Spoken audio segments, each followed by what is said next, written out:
Ce livre est un djihad, une guerre intérieure, un djihad pour sortir de moi-même, de ma race, de mon sexe, de ma religion, de mes déterminations, un djihad pour aller vers moi-même. C'est un combat spirituel, pas celui que mènent les anachorètes ni les ascètes. Il ne vise pas à libérer l'âme du corps, l'esprit de la chair. Il est tentative de posséder la vérité dans une âme et un corps. Notre invité est aujourd'hui Felwine Sarr, l'écrivain, philosophe et économiste sénégalais.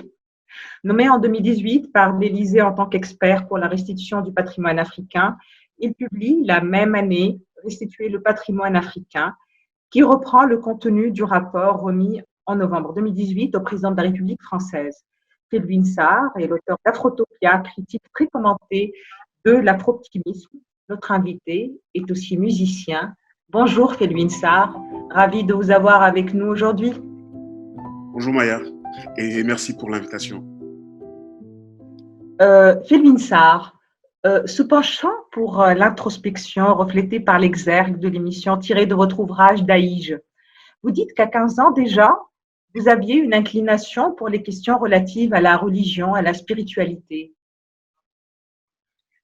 Oui, c'est absolument vrai et c'est assez étrange. Je suis issu d'une famille musulmane classique. Mon père était militaire et nous déménageons beaucoup à l'intérieur du Sénégal. Et je me suis fréquemment retrouvé dans le privé catholique, chez les frères ou les bonnes sœurs à y faire mes études. Et j'ai été au catéchisme, je servais la messe et mon père était très ouvert et très tolérant. Jusqu'à ce qu'un jour, ayant craint l'excès d'ouverture, il employa quelqu'un pour nous apprendre le livre saint à la maison, etc., etc. Mais je pense que de là est venue une sorte de curiosité pour des traditions spirituelles du monde, avec l'idée que j'étais né dans une famille musulmane, donc j'étais musulman, mais si j'étais né en Chine et en Inde, que serais-je devenu? Donc c'était ça la question que je me posais à l'époque. Et je me suis dit que j'allais voyager et visiter les grands textes, les grandes traditions spirituelles de l'humanité, et que j'allais me faire mon propre jugement à l'issue. Donc je pense que l'intérêt vient de là. Voilà. Mm-hmm. Le cheminement de votre personnage dans votre livre Daïj, votre personnage Fadel, Daïj est un peu une autobiographie. Ce cheminement est-il un peu le vôtre quand il déclare ceci? Puis finalement, je renonçais à ce jeu. Je décidai néanmoins de m'en tenir à la culture musulmane et à son éthique, par fidélité à ce qu'elle m'a apporté jadis, par fidélité aux miens qui s'y référaient. Je décidai aussi de rester dans l'angle du questionnement pour eux, errant, ne m'arrêtant jamais à une vérité dernière. Un renoncement, Felwine Sarr, un presque renoncement à la Razélie. En fait, dans Daïj, il y a plusieurs personnages qui cheminent. Il y a bien sûr des accents autobiographiques, mais je dirais que les personnages, ce sont mes différents possibles. Donc, Fadel en est un, et je pense que ce moment-là, c'est un chapitre qui s'appelle Dieu ou l'homme-dieu.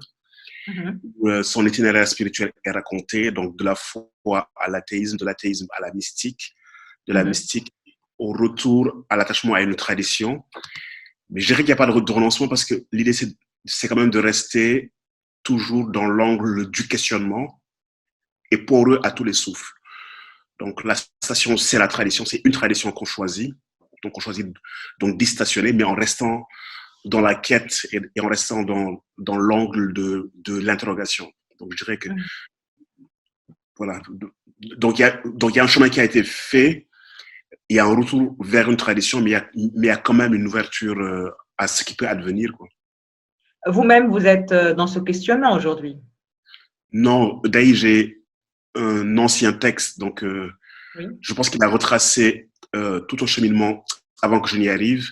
Aujourd'hui, une dizaine d'années plus tard, j'ai écrit un deuxième livre qui s'appelle Méditation africaine, où je reviens sur la question de la spiritualité et où je dis qu'en fait que ma pratique, elle emprunte à plusieurs traditions, que c'est un tout que j'articule, qu'elle ne se fait plus au sein de la grégarité et qu'elle n'a plus de nom en fait, parce que nommer, c'est distinguer et séparer. Et que c'est une pratique sans nom, c'est une sorte de bouquet de fleurs spirituelles individuelles et un jardin que je cultive en butinant plusieurs traditions, bien qu'en étant ancré dans ma culture sénégalo-musulmane. Mais je finis par dire que l'humanité et ma réelle culture. Donc, je brûle les pistes. Hmm. Vous n'êtes pas aussi sans évoquer la violence, cette violence, vous dites violence symbolique qui s'attaque à tout débat relatif à la religion au Sénégal. Vous dites que ce débat vous estimez que ce débat est escamoté parce que vous appelez les intellectuels organiques qui ont peur d'affronter justement cette violence. Autrement dit, le questionnement n'est pas possible sous peine de violence. Ah oui, oui, en fait, il y a une grande épée de Damoclès dans nos pays pour tous les individus qui souhaitent aborder la question du religieux librement, en s'affranchissant d'une littérature théorique, d'une doxa, etc., et en interrogeant quoi, la question religieuse, puisqu'effectivement, il y a non seulement une violence symbolique, donc on vous jette l'anathème, je veux dire, voilà, il y a une mort sociale, et des fois, ça va même jusqu'à la violence physique. On peut venir chez vous, brûler votre demeure, etc. Il y a quelques années, un universitaire sénégalais avait écrit un livre dans lequel il comparait le Coran à des mythes de la Grèce antique et il trouvait quelques accointances, mais il a été l'objet d'une extrême violence. Très peu de gens l'ont défendu et quelques mois après, il est tombé malade et il est mort. Et moi, je suis convaincu que la mort sociale a précédé la mort physique. Mais je pense qu'en dépit de cette violence-là, on ne doit pas abdiquer à la liberté de penser. C'est-à-dire que, et on ne doit pas laisser des individus se déclarer les gardiens, les dépositaires ou les fonctionnaires de la question spirituelle. Elle ne leur appartient pas. Elle est vaste et on doit la prendre en charge. Et on a besoin au sein de l'islam, de la grande tradition de l'islam avec un grand I, d'un débat critique que l'islam a connu durant ces heures glorieuses, 9e siècle, Bagdad, Beit el-Hikma, etc. Toute cette époque, l'époque la plus florissante de la culture musulmane a été l'époque où elle était ouverte aux sciences, à la philosophie, au débat, etc. etc. Et nous devons retrouver ce duellement intellectuel-là. À vous entendre, Kelvin Sarr, et à lire Daïj et Méditation africaine, nous avons l'impression d'une grande ouverture, presque d'une approche soufie de l'islam. Mais je me suis étonnée moi-même de vous voir en même temps contribuer à des sites qui ne sont pas du tout dans le débat comme Omma.com. En fait, j'y ai contribué quand j'étais étudiant et je ne renie pas. Et à l'époque, je me rappelle que j'étais étudiant en France et j'étais choqué par une islamophobie ambiante. Et j'avais trouvé que, parce que je me rappelle que ma première contribution, c'était autour de l'histoire du voile. Ensuite, je Oui, pense qu'il y a eu ce on débat. va y revenir, si vous Voilà. permettez. Ah, donc, je saute. Mais à l'époque, j'avais le sentiment euh, que la République n'était pas tolérante vis-à-vis de, et puis n'acceptait pas la différence religieuse et que les musulmans n'avaient pas leur place pleine et entière. Parce que la laïcité, elle n'est pas censée être contre les religions, elle est censée n'en privilégier aucune et garantir une liberté de culte et de conscience aux individus. Et j'avais quand même l'impression que les musulmans étaient quelque peu discriminés. Donc, voilà, donc à l'époque, j'étais étudiant, donc j'ai pris la plume. Je pense que j'avais écrit quelques articles au moins 2 ou 3. Voilà, au tournant des années 95, je pense, si je me rappelle, quoi. Voilà. Donc, si je comprends bien, vos positions ont bien évolué parce que, au fait, quand j'ai lu un de vos articles sur le voile, où vous défendez le voile de cette manière, je vous cite, une musulmane peut-elle se dire, je ne veux pas être réduite à un objet de désir, et ceci par couvrir mes cheveux. Je ne me définis pas qu'à travers mes atouts et mes attraits, ma réalité dépasse ce dernier. Est-ce que vous le pensez toujours ou avez-vous évolué par rapport à cette manière de voir le voile? Non, en fait, je ne défends pas le voile, je défends le droit au port du voile. Parce que je dis dans le même article que moi-même, je ne suis pas pour, que je ne demanderai pas à ma fille de le faire, mais qu'une musulmane a le droit, dans sa casuistique intime, d'avoir cette lecture, quoi, de ne pas vouloir être réduit à un objet ou de penser avoir la bonne lecture et que c'était à elle, dans l'intimité de sa conscience, de décider. En fait, c'est différent. Je ne suis pas pour le voile, en fait. Je suis pour une lecture ouverte du texte. Je pense que les interdits alimentaires, vestimentaires datent d'une époque, dans un contexte culturel, et que le texte, c'est un texte spirituel, c'est pas un texte d'interdit de droit, et que les gens ont le droit de vivre comme ils l'entendent, et que le message est profondément spirituel. Donc, j'ai une fille qui a 17 ans, je ne lui prescris pas le voile, et je ne suis pas pour, en fait, en tant qu'individu. Mais je pense que les musulmanes, les gens ont le droit, dans leur intime cheminement, de considérer qu'elles peuvent porter le voile et qu'on ne doit pas le leur dénier du simple fait que nos convictions sont contraires. Donc, c'était ça mon problème, en fait.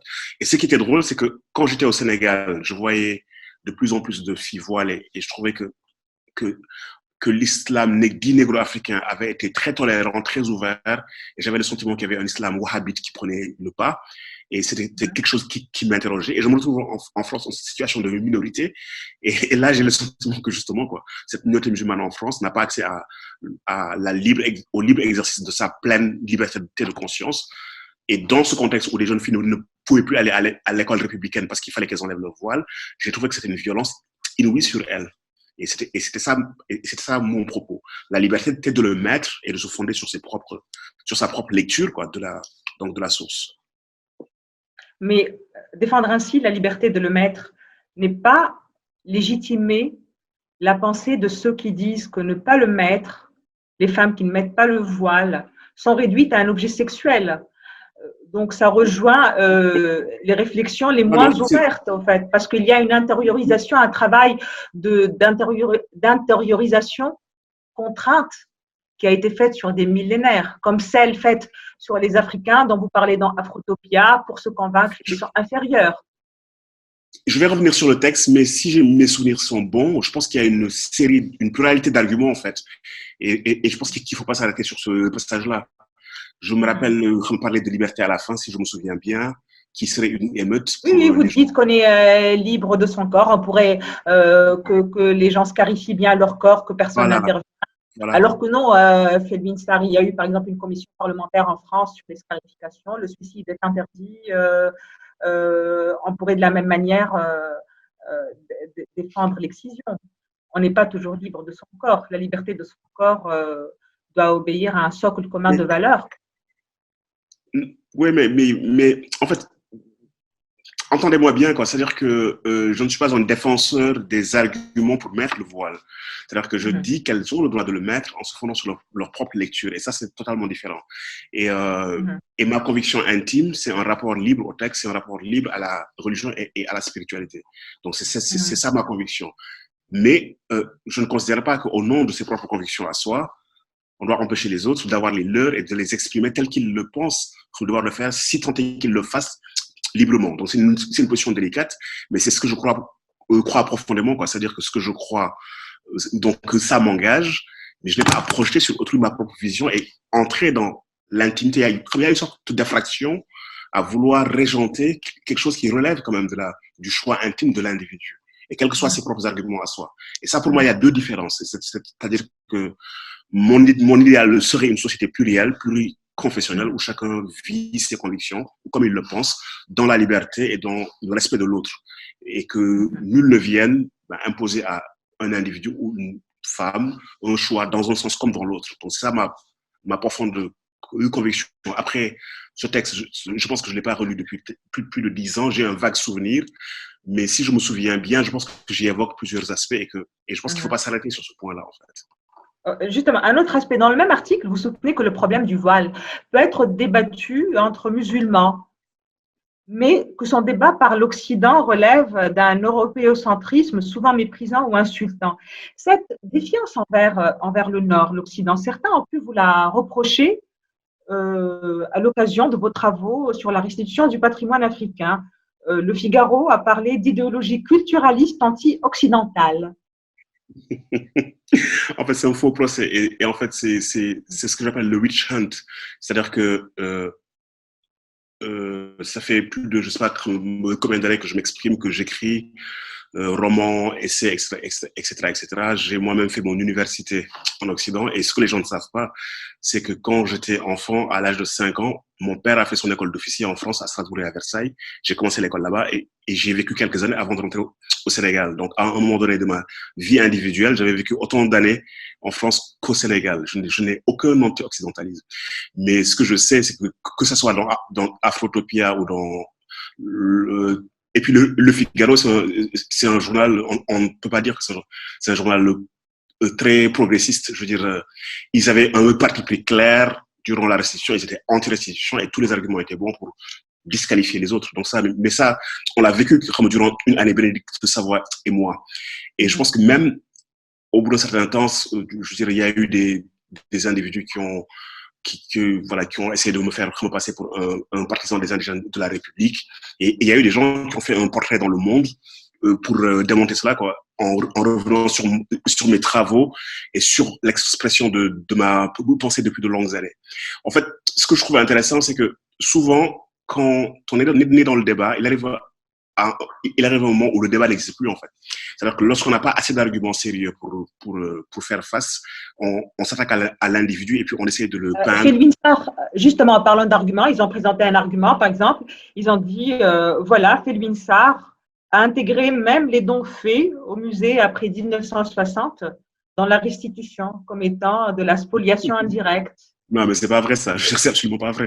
Je veux dire, restituer le patrimoine africain est devenu un texte de référence chez tous les musées. On est invité dans le monde entier pour en parler. Cette année, on nous a classé, Bénédicte Savoie et moi, 6e dans le classement des gens qui ont contribué au renouveau du débat en art contemporain. Et ce qui est intéressant, c'est que des historiens, des archéologues et des muséologues s'en sont saisis. C'était pas juste un débat journalistique, quoi. Les universitaires ont fait un travail critique et c'est devenu un texte absolument important dans le débat, quoi. Et justement, ils ont passé au crible tout ça. En fait, on a été dans une époque où juste lorsque le rapport est sorti, il y a eu vraiment beaucoup de débats, mais de débats idéologiques. Les gens ont raconté n'importe quoi, les gens nous faisaient dire des choses que nous n'avions pas dit, certains détournaient des arguments. On a dû faire l'apprentissage de la mauvaise foi. Et des fois, on se disait, mais c'est incroyable, ce n'est pas ce que nous disons, ce n'est pas ce que nous avons écrit. Est-ce que nous disons, nous l'avons fondé sur une recherche pendant une année de terrain, dans les caves, dans les archives. C'est vérifiable. Et puis, on entendait ça et là, sur des plateaux de télé, dans des émissions de radio, des contre-vérités.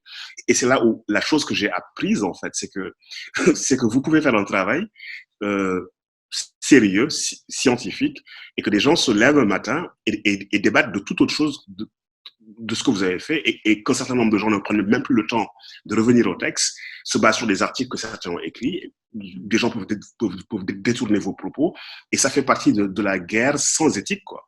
Et ça, on a dû l'apprendre durant l'année 2018, qu'en fait, lorsqu'on voulait détruire, lorsqu'on n'était pas d'accord, on ne reculait devant rien, y compris la mauvaise foi la plus manifeste.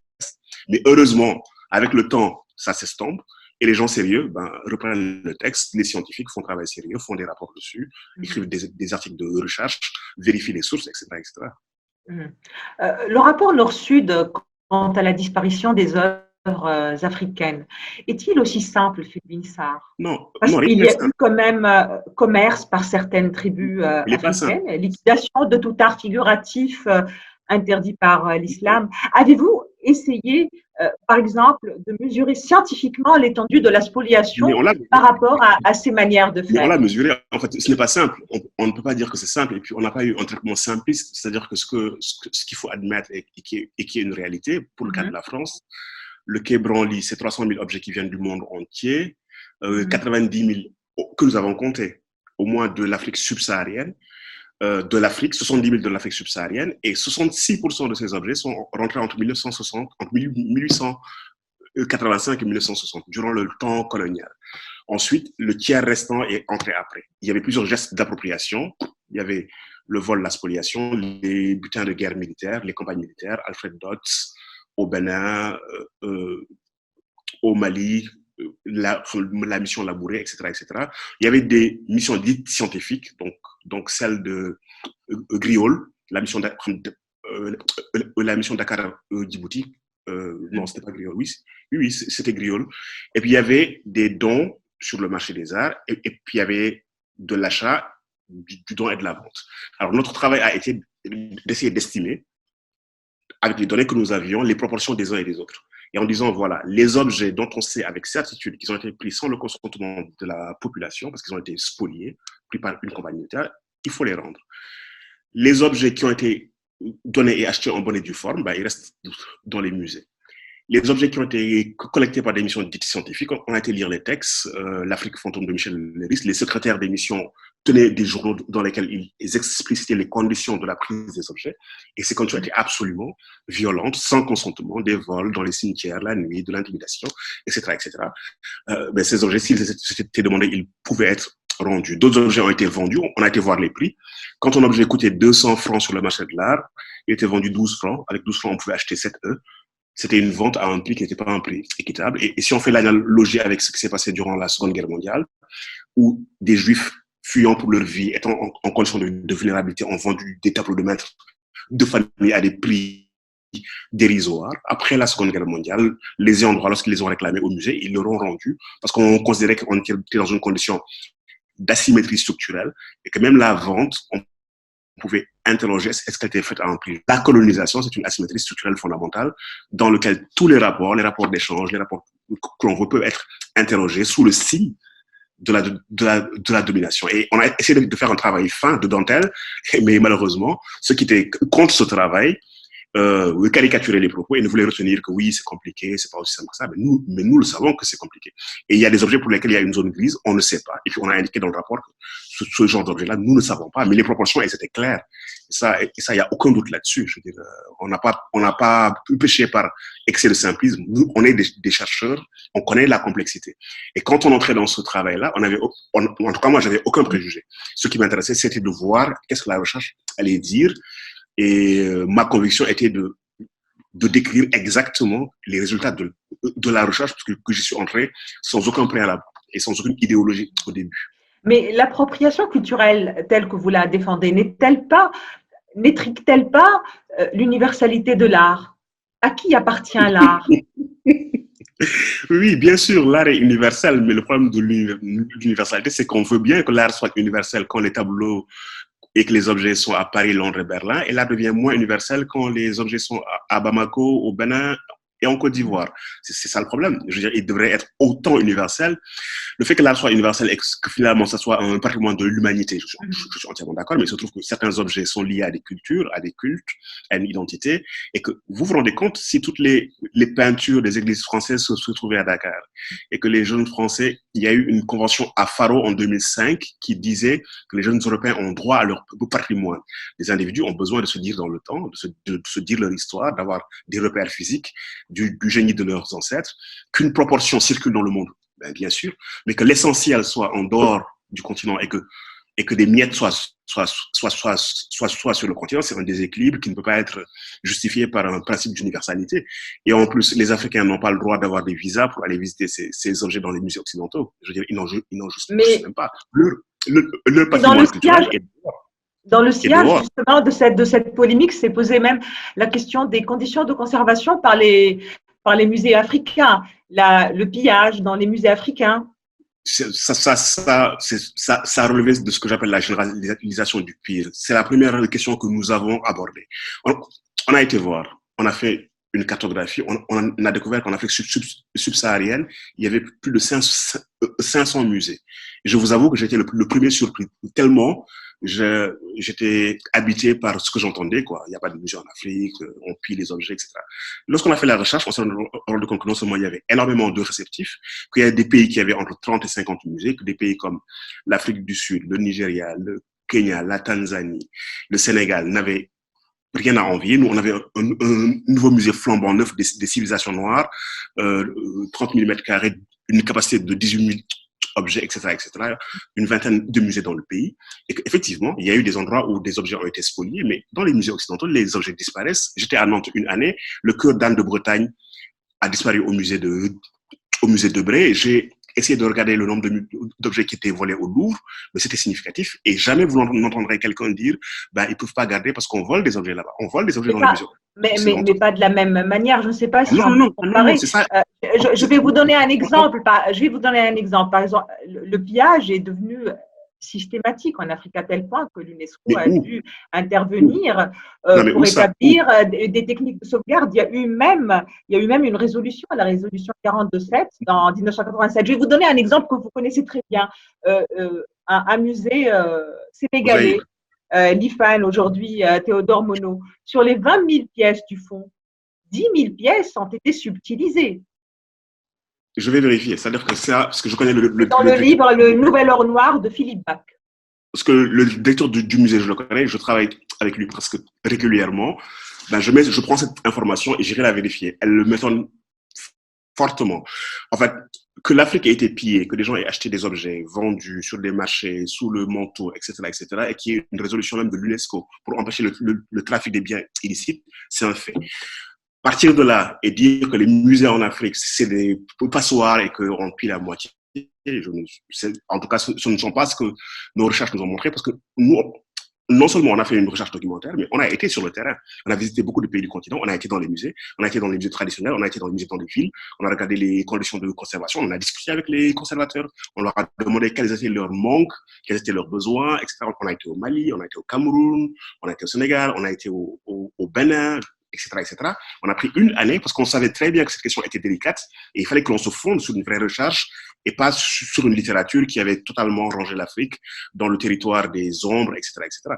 Et ce qu'on a trouvé sur place, ben, je suis entièrement désolé. Bien sûr, il y a des limites. Bien sûr, il y a des insuffisances, mais ça ne correspondait pas du tout à la réalité qui était décrite, je veux dire, là où on était. Et en plus de cela, la question du musée, c'est une question à double entrée.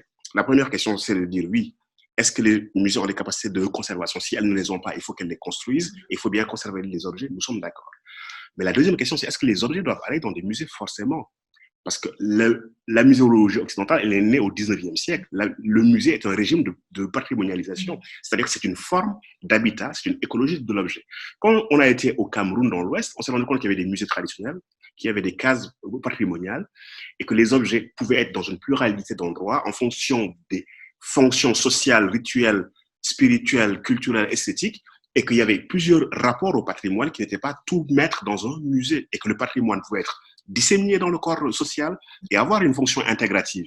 Et que ces formes de patrimonialisation-là étaient importantes, et que la première question pour les Africains, c'était de resocialiser leurs objets, de se poser la question de savoir, cet objet, je vais l'emmener dans un musée, l'autre dans une école, l'autre dans un centre de recherche pour étudier les fractales des fils de pêche, l'autre dans un centre d'art et de design pour inspirer les jeunes générations, etc., etc. L'autre dans un lieu de culte, parce que la communauté le réclame. Et c'est intéressant, au Mali, on a vu des objets qui avaient une double fonction. Au moment du culte, la communauté vient le chercher au musée, fait un rituel, le transforme en objet sacré, l'emmène et fait son rituel. À la fin du rituel, ils refont un rituel, ils le déchargent, ils le ramènent au musée. Et donc, durant l'année, l'objet a une identité métamorphique. Il est tantôt profane, il est tantôt sacré, et il va et il fait des allers-retours entre le musée et le bois sacré.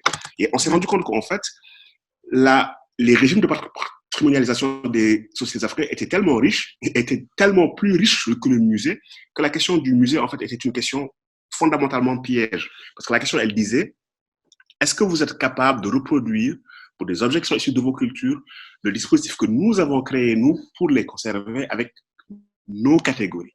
Et en niant totalement le fait que les sociétés africaines n'ont pas attendu, en fait, pour avoir un rapport avec leurs objets, ils n'ont pas attendu pour créer des écologies pour leurs différents objets. Et c'était ça qui était intéressant dans la restitution. C'était restituer les objets, mais c'était aussi restituer un travail sur le sens, sur la sémantique. Et c'était les sortir de la capture d'objets ethnographiques ou d'un certain nombre de catégories qu'on leur avait surimposées et qui se voulaient hégémoniques, en oubliant que les sociétés qui les ont créées ont pensé pour elles, leur ont donné des fonctions. Et c'est là le débat intéressant. Le débat, c'est pas tant d'être sur oui, mais conservation ou pas conservation. Et même là, le débat est très philosophique.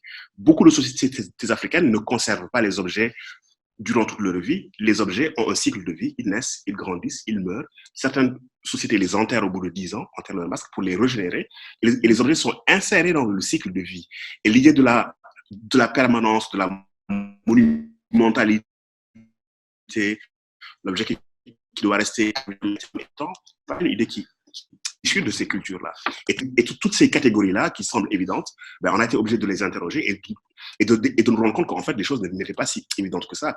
Et se réapproprier son patrimoine aussi, c'était aussi refaire opération de sens et réfléchir à nouveau au sens que ces objets avaient, et même se poser la question de savoir, est-ce que ces objets ne sont-ils pas devenus diasporiques?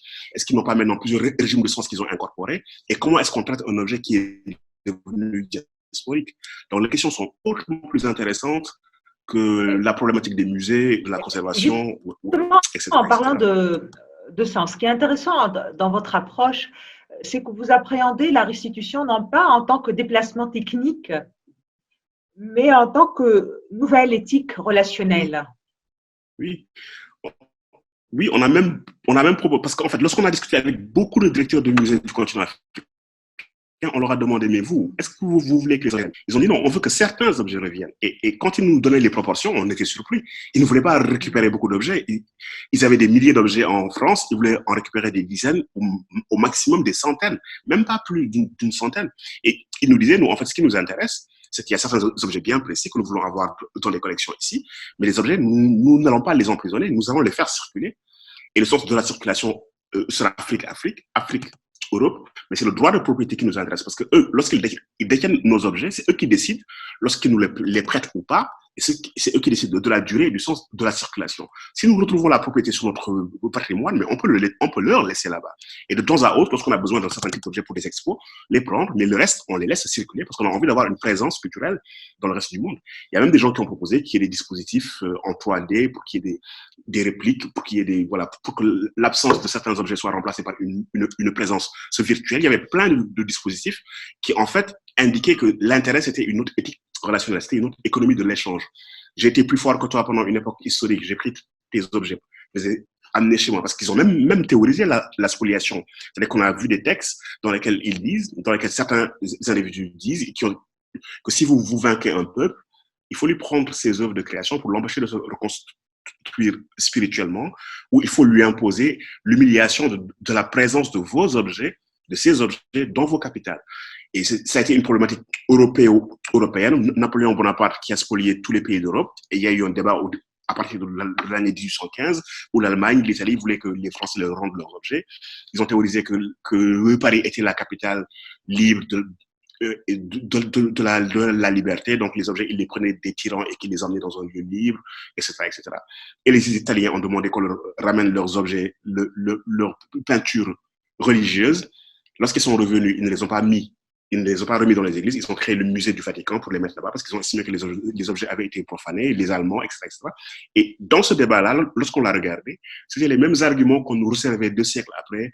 Vous n'avez pas de musée. Les Grecs et les Anglais, les Grecs ont créé un grand musée pour qu'on leur rende des frises du Parthénon. Lorsqu'ils ont fini, les Anglais ont refusé de rendre les objets, en dépit du fait que les Grecs avaient créé un super musée. Et on s'est rendu compte qu'en fait, le débat avait déjà eu lieu et que la grande difficulté, c'était juste d'admettre qu'à un moment donné de l'histoire, on s'est accaparé un peu patrimoine culturel qui ne nous appartenait pas, on l'a domestiqué, on a voulu le nationaliser, mais qu'à un autre moment donné de l'histoire, il est plus juste de rééquilibrer, de le partager, de le faire circuler et de trouver des moralités intelligentes pour le faire, pour le bénéfice des uns et des autres. Cette nouvelle éthique relationnelle est aussi au centre de vos réflexions sur la question économique de l'Afrique, parce qu'on rappelle que vous êtes un éminent économiste. Vous dites l'Afrique n'a personne à rattraper. Vous remettez en cause dans votre Afrotopia ce que vous appelez l'idéologie du développement. J'ai enseigné les théories du développement économique pendant une dizaine d'années à l'université, et avec mes étudiants, on a fini par les déconstruire. On s'est rendu compte qu'en fait, le concept dans son acception économique est né après la Seconde Guerre mondiale, qu'on peut le dater, qu'on sait ce que ça voulait dire, que c'est une forme d'organisation et de progrès social, mais on ne peut pas considérer que cette forme est la meilleure en tout temps et en tout lieu et pour tous les peuples. Et c'est ça le caractère hégémonique.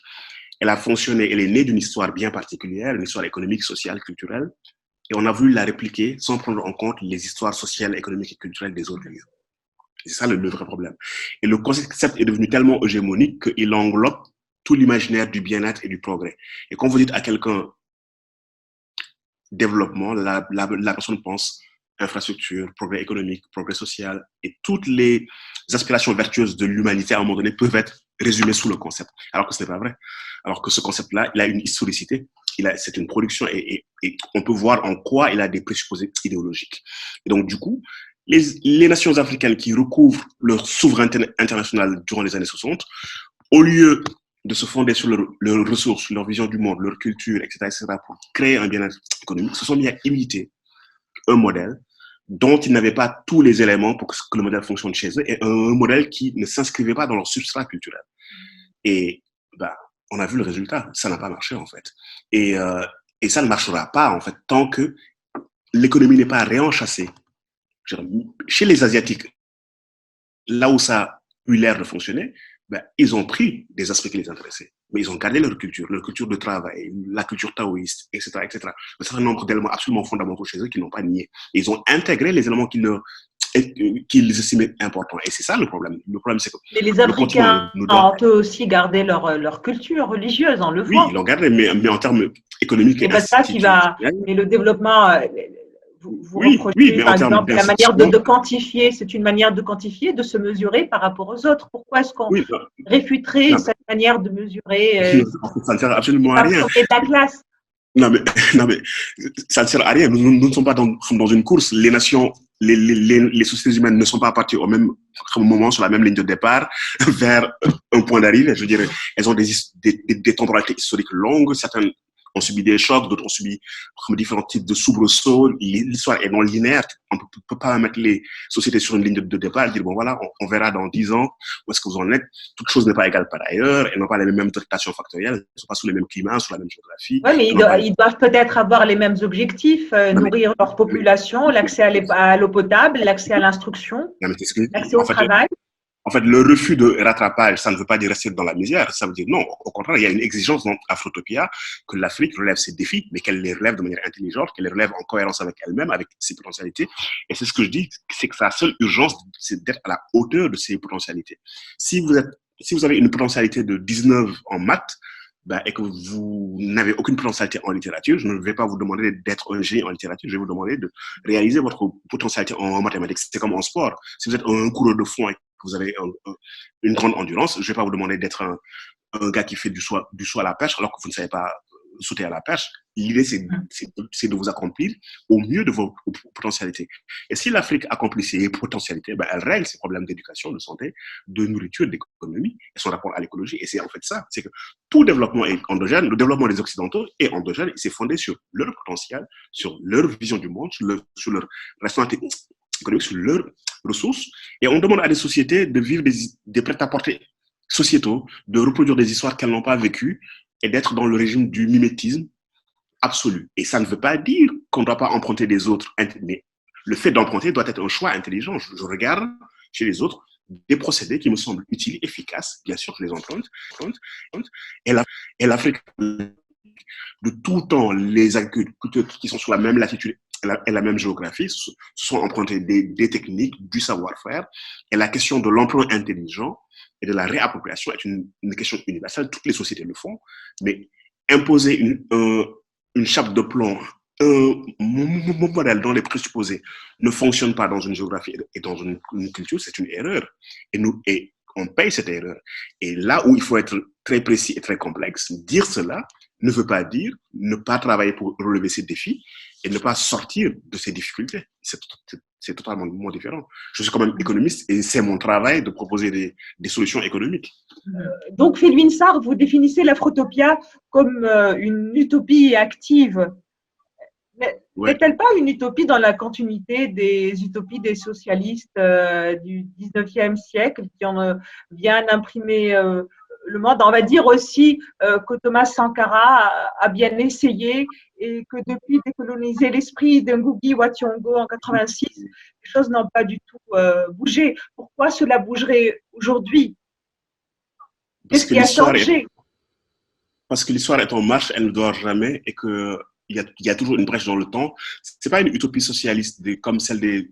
Parce qu'il y a eu aussi les utopies du 19e siècle, il y a eu tout un travail. Le marxisme a été une grande utopie. Il y a eu des utopies que j'appelle totalitaires, qui ont voulu régenter tous les aspects de la vie individuelle. Et puis, la littérature et les faits nous ont montré que ce genre d'utopie, elles échouent. C'est-à-dire que lorsqu'on veut créer une Atlantide, un peu de paradis, on crée George Orwell, quoi. Je veux dire, on crée la société de contrôle. Et ces utopies-là ne marchent pas, elles dégénèrent. Il n'y a pas de société absolument parfaite, quoi, où il n'y a pas de chaos. Et il y a eu ce genre de tentative de, même l'eugénisme vient de là, le désir de perfection, de jeunesse éternelle. Ce n'est pas une utopie de ce genre. C'est une utopie qui dit que l'avenir et l'horizon restent ouverts.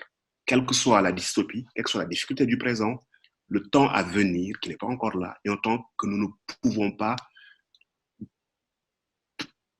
déclarer, dont nous ne pouvons pas déclarer a priori la non-productivité. On ne peut pas dire que un certain nombre d'aspirations que nous avons, même si nous ne les réalisons pas aujourd'hui, sont irréalisables dans ce temps à venir. Et que cet espace demeure ouvert et qu'il ne faut pas qu'on le ferme. Quand des gens nous prédisent aujourd'hui en Afrique une hécatombe vis-à-vis du virus, c'est qu'ils ferment notre avenir. Ils décident qu'il n'y aura pas d'avenir, qu'on sera dans le chaos. Et c'est ça que je refuse fondamentalement parce que l'histoire démontre le contraire. D'ailleurs, ce que nous vivions démontre le contraire. On nous disait que le train de l'économie capitaliste ne peut pas s'arrêter. Ça fait 3 mois que 80% de la production industrielle du monde est arrêtée. Et ça, parce qu'on n'aurait pu le prévoir il y a quelques mois. Donc ça veut dire quoi? Ça veut dire qu'en fait, les sociétés ont besoin dans un lieu qui n'est pas encore un atopos, d'envisager la manière dont elles vont résoudre leurs contradictions, de rêver, d'imaginer et de penser. J'ai des contradictions dans le domaine économique, écologique, politique. Comment je peux les résoudre? C'est ça d'abord le premier travail de l'étude. Et une fois qu'on l'a envisagé, il y a ce que Abensour appelle la conversion utopique. On change son comportement présent, on pose des actes qui vont déchirer la trame du temps et qui vont faire advenir cette réalité-là dans le temps de l'histoire. Parce que le réel que nous vivons est une potentialité de la réalité qui est plus vaste. L'histoire est un espace de potentialité. Ce qui est advenu ici est... Ne l'a-t-on pas déjà envisagé avec Thomas Sankara, avec décoloniser l'esprit? Non, mais c'est intéressant. C'est ce que j'appelle des uchronies. C'est pas parce que des utopies n'ont pas fonctionné, n'ont pas été à leur terme, que tout processus utopique est voué à l'échec. D'ailleurs, beaucoup de mouvements de libération qui ont marché sont fondés sur les échecs d'anciennes tentatives. Qu'est-ce qui a changé depuis? Qu'est-ce qui vous fait croire qu'aujourd'hui cela peut marcher alors que cela n'a pas marché avec un grand leader comme Sankara? Je prends le cas de Sankara. Le cas de Sankara est intéressant. Les gens oublient que Sankara a été au pouvoir moins de 5 ans. 4 ans, c'est pas pour changer. Oui, mais il a fait beaucoup de choses dans les 5 ans. Oui, mais je suis entièrement d'accord. Mais quand même, c'est quand même, dans le temps de l'histoire, dans le temps d'une nation, c'est pas beaucoup. Mais quand même, quand Blaise Compaoré a été chassé par la jeunesse burkinabé en 2014, par le balai citoyen et par les forces vives, ma lecture a été de dire que les germes du sankarisme ont poussé. Il y avait des choses que Sankara avait plantées dans la conscience des Burkinabés. Ça a mis 30 ans. Ça a mis 30 ans. Et c'est ça le problème, c'est que nous avons toujours la temporalité d'une vie humaine, alors que les sociétés humaines ont leur temporalité à elles. Et quand nous sommons les choses dans le champ social, nous voulons voir les fleurs tout de suite. Mais généralement, beaucoup de changements et beaucoup de bouleversements sont en latence là, depuis un demi-siècle, 50 ans, 30 ans, 40 ans. Et la société, elle fait son travail à l'intérieur. Et jusqu'à un moment donné, il y a une réaction en chaîne, quelque chose advient, devient un événement, mais n'ayons pas la faiblesse de penser qu'en fait, ce qui se joue sous nos yeux est le résultat des actions présentes et contemporaines. Et c'est pour ça que la semence utopique, les gens qui travaillent à des mondes alternatifs, qui les expérimentent à micro-échelle, qui font bouger le système, qui le font craquer, etc., sont en train de travailler et de participer à la possibilité d'un bouleversement et d'un changement. Et l'utopie, elle est fondamentale. Rien de fondamental ne s'est fait. Aucune avancée ne s'est faite dans ce monde sans utopie. Ce sont des gens qui l'ont pensé, qui l'ont rêvé, qui ont commencé à agir alors qu'ils étaient minoritaires jusqu'au grand soir, jusqu'au jour où les conditions historiques étaient prêtes pour le basculement. Et c'est en fait ça. Et puis il y a des gens qui travaillent, qui savent que ce travail-là ne sera pas vain parce qu'il fait craquer les ordres anciens. Mais les ordres anciens remettent du temps, résistent, etc. Puis un jour, quelque chose accélère le mouvement de l'histoire et un jour nouveau arrive. Et c'est ça la foi de l'utopie. Ce n'est pas une foi déraisonnable, etc. C'est une foi très concrète de savoir que l'action transformatrice de la société, elle paye, on peut être contemporain du résultat, comme elle peut travailler en profondeur, être rejointe par d'autres actions, et qu'un jour ou l'autre, on a lieu. Et les gens qui l'ont rêvé, préparé, ils le savent. Donc, on ne peut pas dire à une société, il y a eu des échecs ces 30, 40 dernières années, donc, puisqu'il y a eu des échecs, ça ne changera pas. Non, ça changera. Et quelles seraient les priorités pour que cela bouscule, Felwine Sarr? Vous dites que la crise économique mondiale serait morale, philosophique et spirituelle. C'est la crise d'une civilisation technicienne qui a perdu le sens des priorités. Quelles seraient ces priorités? L'humanité au cœur de l'aventure sociétale, le fait d'accomplir toutes les potentialités lumineuses de l'humanité. Ça peut sembler une proposition philosophique et poétique, ça reste quand même l'ultima linea. Et là, on a quand même un grand observatoire, qui est cette crise qui révèle le fait qu'on marche sur la tête, le fait qu'on a marché sur la tête. Et c'est pas parce que on a marché sur la tête, on a réduit la biodiversité, on a pollué les villes, on a affecté le vivant, on l'a agressé, et on se retrouve dans une situation où, au bout de 2-3 mois d'arrêt, ben, la nature respire, les villes semblent dépolluées, les animaux reviennent. Et on se rend compte que fondamentalement, nos sociétés étaient fondées sur le bénéfice d'un maximum au détriment du bien-être d'un minimum. On a 20%, moins de 20% de la planète qui s'accapare 80% des ressources, qui a un mode de vie qui n'est pas soutenable. La nature, le biotope ne peut pas soutenir, n'a pas le temps de se régénérer. Et on ne comprend pas que c'est une urgence d'arrêter de changer de modèle civilisationnel et qu'on a assez de ressources pour nourrir 3 fois la population de la planète. Aujourd'hui, au moment où je vous parle, nous sommes incapables de le faire parce que nous avons mis en place des règles du jeu iniques et que nous n'avons pas mis au centre du projet humaniste la dignité humaine et le bien-être de l'humanité et le soin. Et c'est ça le problème. C'est vrai que les ordres techniques sont des ordres qui sont soumis à nos desiderata, à notre vision politique du monde, à nos pulsions, à ce que je veux. Ils ne sont pas responsables. C'est les ordres éthiques qui doivent indiquer des raisons de vivre, des valeurs autour desquelles nous vivons. Et puis, il y a une inversion. Les ordres techniques ont pris le pouvoir, l'économie, l'économicisme, indique où est-ce qu'on doit aller, la surproduction totalement écervelée, alors que c'est un ordre des moyens qui doit juste nous aider à accomplir des finalités que nous aurions choisies.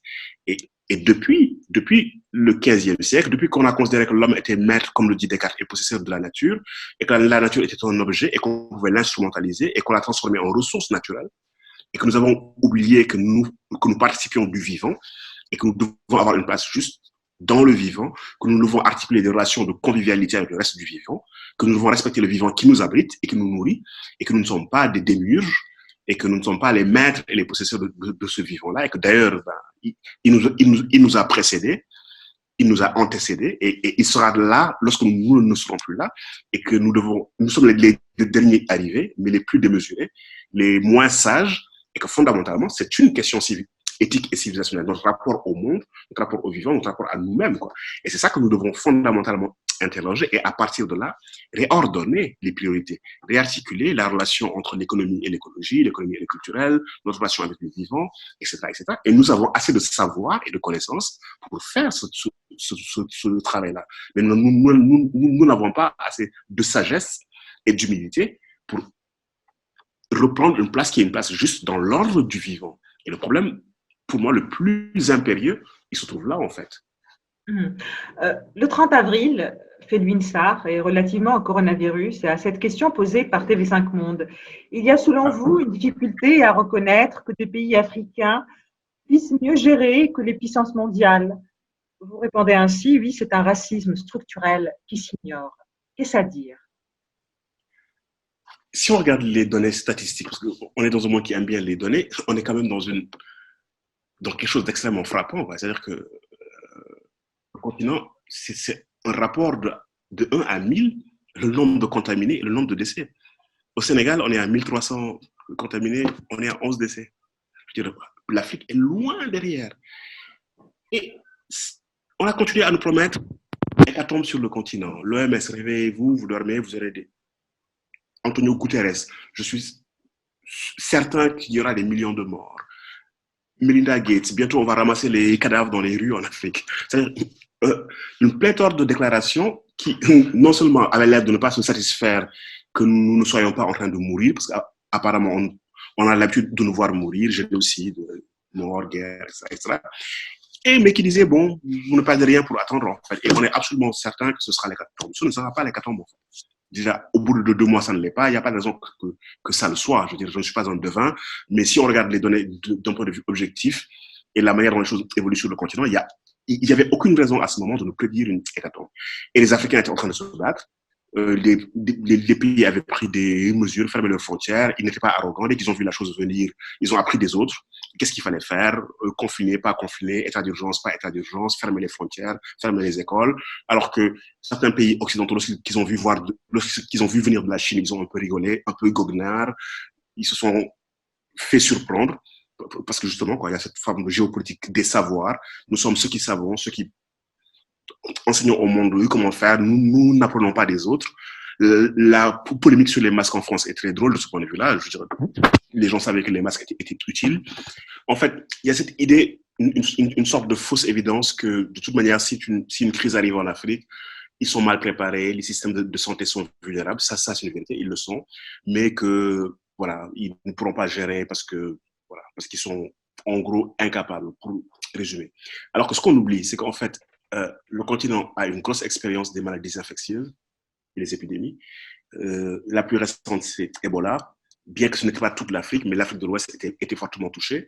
L'Institut Pasteur à Dakar existe depuis 1896, donc le 19e siècle, plus d'un siècle et demi, et que les gens savent trouver des solutions pratiques vis-à-vis des maladies infectieuses. Et lorsqu'un problème arrive, ils ont ils ont une culture, ils ont une expérience qu'ils peuvent mettre en branle, et c'est ce qu'ils font en fait. C'est ce qu'ils font en fait, que ce soit au Sénégal, à Abidjan, en Côte d'Ivoire. Je regarde assez régulièrement ce qui se passe dans les pays voisins, comment les malades sont pris en charge, etc., etc. Quels sont les protocoles thérapeutiques qui ont été choisis. Pendant qu'en France, ils étaient en train de débattre le chloroquine ou pas chloroquine, nos médecins ont mis tous les patients à la chloroquine et ils avaient très peu qui arrivaient au stade critique où ils avaient besoin de respirateurs, et puis ils ont des taux de guérison mais très élevés, puisque ils ont l'habitude, c'est une molécule qu'ils le connaissent très bien à cause du paludisme, et qu'ils ont considéré qu'en fait, dans le débat entre recherche scientifique et pratique médicale, pour l'instant, ils privilégient la pratique médicale. Bien évidemment, le principe de précaution est important, mais avant d'avoir des effets secondaires, il faut rester en vie. Si vous n'êtes plus en vie, la question de est-ce que vous avez des effets secondaires ou pas, elle ne se pose pas. Et puis, il y avait une sorte de sagesse pratique de gens qui ont l'habitude de gérer des épidémies, des choses de ce genre. Et au-delà de ça, les États, je trouve, parce que j'ai essayé de regarder à quel moment est-ce qu'ils ont fermé leurs frontières, les écoles, les universités, quelles sont les mesures qui ont été prises, drastiques ou pas drastiques, pour peut-être aussi la pyramide des âges aussi, oui, mais c'est absolument la piste du BCP. Mais oui, l'âge moyen est de 19-20 ans, donc la population est jeune. Ceux qui ont un taux de létalité le plus élevé, on le sait, ce sont les personnes qui sont les plus âgées. Donc ça préserve relativement le continent. Cet argument, il est absolument important, et donc il faut le mettre dans la discussion. Mais il faut aussi rajouter le fait que les États ont pris des mesures qui ont semblé adéquates. Parce que lorsqu'on s'arrête juste sur l'âge, c'est comme si c'était un don du ciel, quoi. C'était miraculeux. Il y a une épidémie qui ne touche pas trop les jeunes, donc on aurait profité de ça, oui, mais il n'y a pas que ça. Il y a le fait que des réponses adéquates, jusque-là, plus ou moins adéquates, ont été apportées, et c'est ça le grand problème. C'est-à-dire que pendant que un certain nombre de pays occidentaux révélaient leurs failles et les failles de leur système de santé, au lieu de s'occuper de leurs décès, des problèmes qu'ils avaient dans leurs EHPAD, de la déliaison sociale, de leurs soucis, certains passaient leur temps à nous promettre les hécatombes à venir, et puis à se faire pour nous une mort supposée, une mort qui n'est pas encore là, une mort envisagée, alors que leur mort à eux était réelle. Mais ce qui m'a le plus choqué, ce n'est même pas ça. C'est le fait que j'ai eu le sentiment que on n'arrivait pas à faire humanité. Nous n'étions pas une commune humanité. Parce qu'au fond, qu'il y ait des Asiatiques, des Chinois, des Américains, des Européens qui meurent, c'est les humains qui meurent. Donc la question, ce n'est pas de dire, vous les Africains, vous aurez une hécatombe, vous aurez plus de morts que nous, machin. Non, c'est de dire qu'il y a un coût humain, il y a un coût de l'humanité, et c'est regrettable, c'est déplorable. C'est ça la vraie question. La question, ce n'est pas tant de... Voilà. Et puis l'attente de notre mort était obscène. C'est-à-dire que ça, c'est obscène d'attendre que nous mourions en masse. C'est absolument obscène. Je veux dire, personnellement, je ne souhaite pas qu'il y ait des morts en Europe. Je ne souhaite pas que le bilan s'alourdisse. Je veux dire, ce sont des drames humains, c'est des vies humaines, quoi. Et le fait qu'ils soient européens, ils passent, je veux dire, c'est pas important, c'est des êtres humains avec qui je partage une commune humanité et un commun destin. Et c'était intéressant de voir aussi que cette crise, elle révélait les imaginaires de l'appartenance. Donc, chacun se replie sur sa petite identité micronationale ou micro-continentale, et qu'il y avait un grand travail à faire pour que nous ayons un imaginaire de l'appartenance élargi à l'humanité. Et que l'ancrage, quelque part, n'empêche pas de sentir que fondamentalement, l'autre est un autre moi-même. Felwine Sarr, nous allons nous quitter en musique. Votre choix musical, Let It Go, de Oasis Diop. Mais vous êtes vous-même musicien, vous avez 3 albums à votre actif. Oui, je suis musicien, et quand j'étais en France et que j'étudiais, j'avais une active vie musicale, des concerts, des albums, des tournées. Quand je suis rentré au Sénégal et que j'ai commencé à enseigner, j'ai un peu mis la musique sous le boisseau, j'étais hyper occupé, mais depuis l'année dernière, j'ai remonté un groupe à Dakar, on a repris le chemin des concerts, et je suis très heureux de redonner une place juste à la vie musicale, parce qu'elle est importante chez moi. Merci Felwine Sarr. Merci Maya. de nous avoir déconfinés ainsi aussi intelligemment. J'espère vous revoir bientôt. Merci de nous avoir suivis. À la prochaine déconfinade. Au revoir. Merci encore, Félissa. Au revoir et merci. There was